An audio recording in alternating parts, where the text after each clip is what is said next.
Baik, bismillahirrahmanirrahim. Assalamualaikum warahmatullahi wabarakatuh. Selamat pagi, Bapak Ahmad dan Ibu Widya selaku dosen pengampu mata kuliah Perdek kelas K27. Selamat pagi juga kepada kakak-kakak asisten yang telah membantu kami dalam perancangan ide solusi terkait permasalahan pemukiman lingkungan. Kami dari kelompok 4 PRD akan mempresentasikan terkait permasalahan lingkungan yang kami angkat, yaitu alat pengolahan limbah plastik menjadi paving block dan batu bata, dan kami memberikan nama alat kami yaitu Plastic Brick and Paving Block Factory. Oke, next. Kami dari kelompok 4 dengan anggota Grace Rosalin Simanjuntak dengan NIM 022, Najwa Jaidashima dengan NIM 100, Fadli Ramadan dengan NIM 124, Wadir Sidarempalas dengan NIM 148, Hasna Ferushifa dengan NIM 154, Fauzi Sudrajat dengan NIM 166, Muhammad Farel Adafi dengan NIM 172, Sentini Dainta Parabandari dengan NIM 198, Syifa Nur Fitriani dengan NIM 244, dan Sepia Wulandari dengan NIM 298. Next.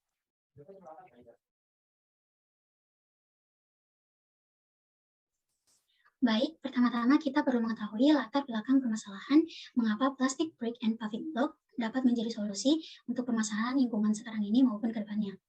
Jadi, seperti yang kita tahu bahwa limbah plastik merupakan sisa bahan plastik yang sudah tidak berharga dan membutuhkan waktu 100-500 tahun untuk menguraikannya secara alami.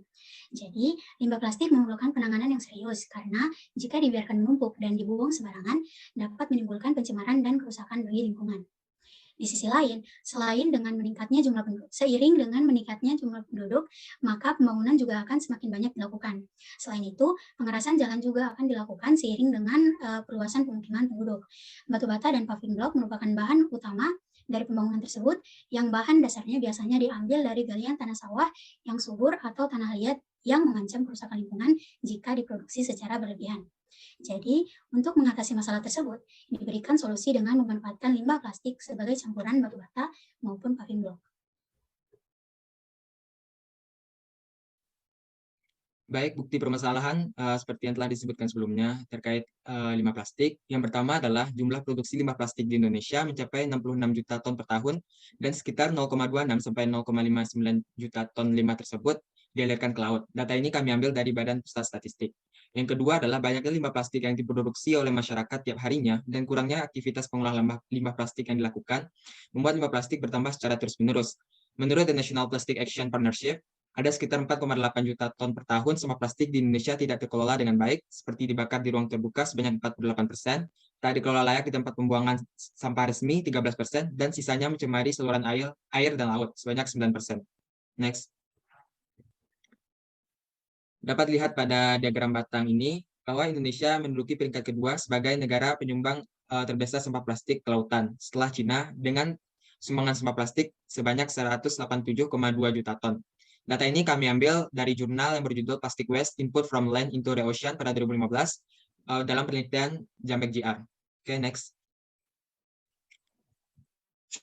Setelah dilakukannya beberapa diskusi dan pengkajian ulang literatur, kami menetapkan sebuah solusi yang untuk mengatasi permasalahan yang telah disebutkan sebelumnya, yaitu dengan merancang sistem atau alat pengolahan limbah plastik menjadi paving block dan batu bata. Mekanisme kerja tersebut, yang pertama akan dikumpulkannya limbah plastik berjenis PET atau yang biasa ditemukan pada botol-botol minuman. Kemudian limbah plastik tersebut akan dibawa ke alat pembersihan dan selanjutnya akan dihancurkan, dan kemudian akan dibawa ke alat pembakaran sehingga dihasilkan produk setengah jadi berupa lelehan plastik dan bahan campuran. Kemudian lelehan plastik dan bahan campuran tersebut dituangkan ke dalam cetakan yang berbentuk persegi panjang untuk batu bata dan cetakan berbentuk segi enam untuk paving block. Kemudian cetakan yang telah diisi lelehan akan dibawa ke alat pemadatan untuk dipadatkan. Kemudian akan dibawa ke alat pemisahan untuk memisahkan cetakan dari produk tersebut. Kemudian produk tersebut akan mengalami proses pendinginan di bawah suhu sekitar 5 derajat Celcius, yang kemudian akan dikumpulkan ke suatu wadah dan siap untuk dikemas.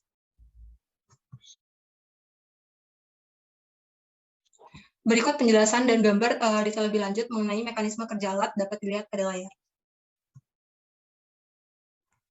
Selanjutnya itu perkiraan biaya dan analisis ekonomi.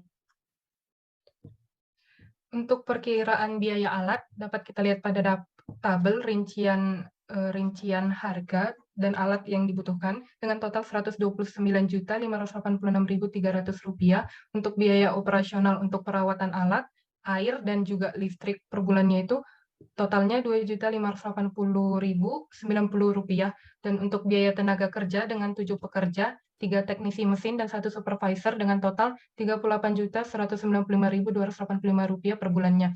Dan untuk total perkiraan biayanya itu Rp170.361.675.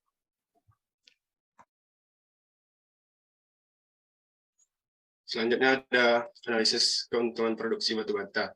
Berdasarkan bahan dan biaya produksi batu bata tersebut dapat diperoleh harga jual untuk 50 batu bata Rp88.825.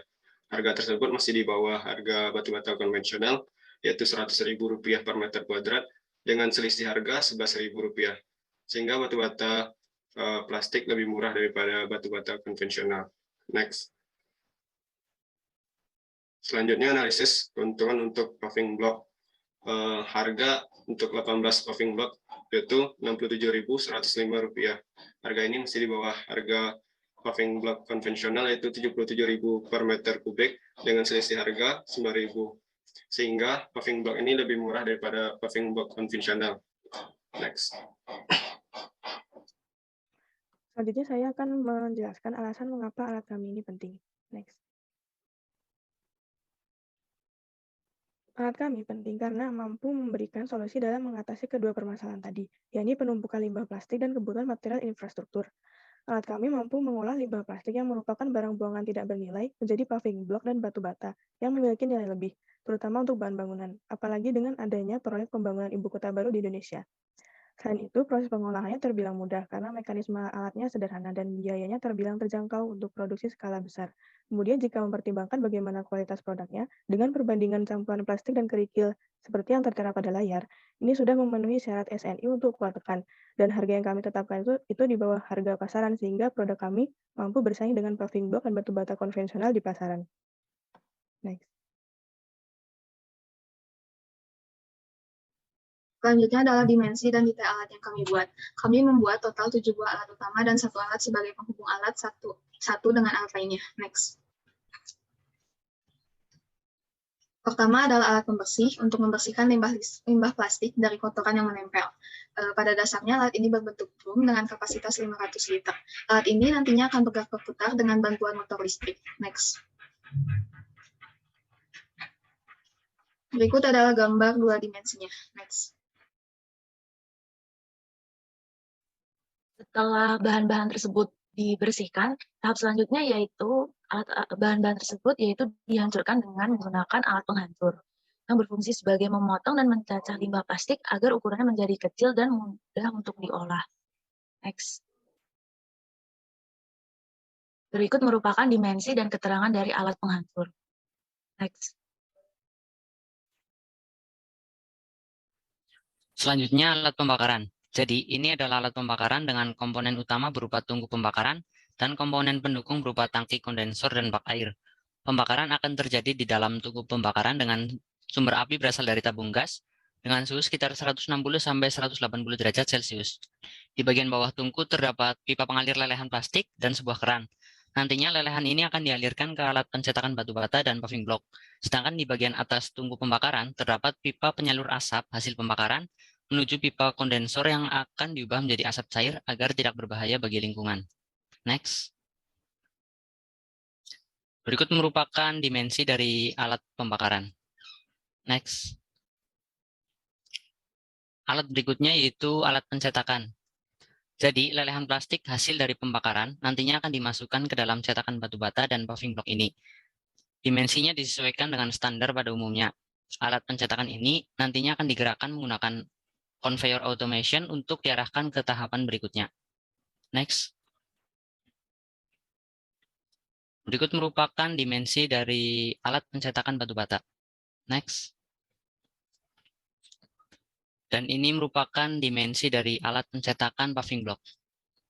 Next. Selanjutnya yaitu batu bata yang sudah dicetak mengalami proses pemadatan dengan cara yaitu menggunakan alat pemadatan. Alat kerja alat pemadatan yaitu dengan cara menekan hidrolik otomatis untuk menekan dan memadatkan campuran. Next. Berikut merupakan dimensi dan keterangan alat pemadatan. Next.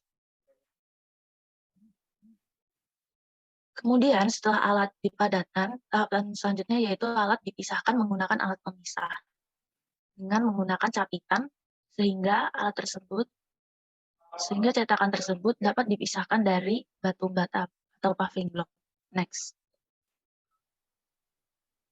Berikut merupakan dimensi dan keterangan dari alat pemisah. Next.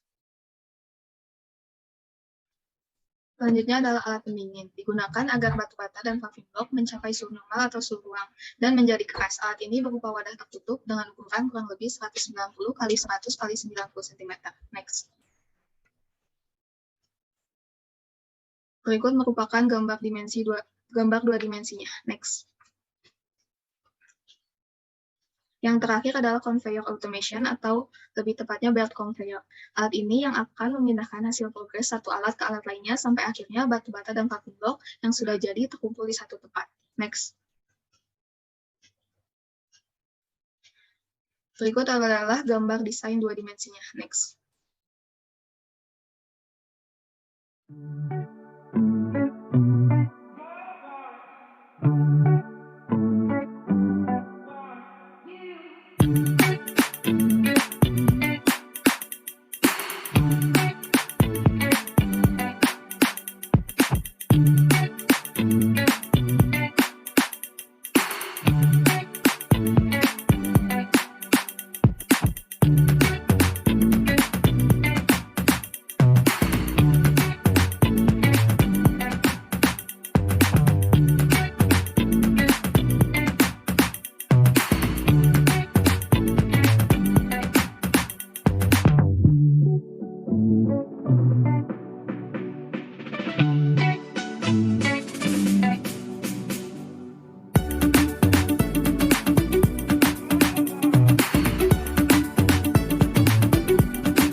Video animasi proses pembuatan paving block dan batu bata oleh kelompok kami dapat diakses pada tautan bit.ly/animasi2pb-vector.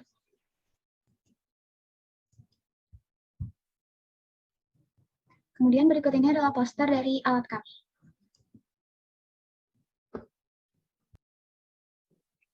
Baik, sekian presentasi dari kelompok kami. Bila ada pertanyaan, kritik, saran, ataupun komentar, bisa disampaikan kepada anggota kelompok kami. Dan sekian dari presentasi kelompok kami. Bila ada salah, mohon maafkan. Dan terima kasih atas segala perhatiannya. Billahi taufiq wal hidayah. Wassalamualaikum warahmatullahi wabarakatuh.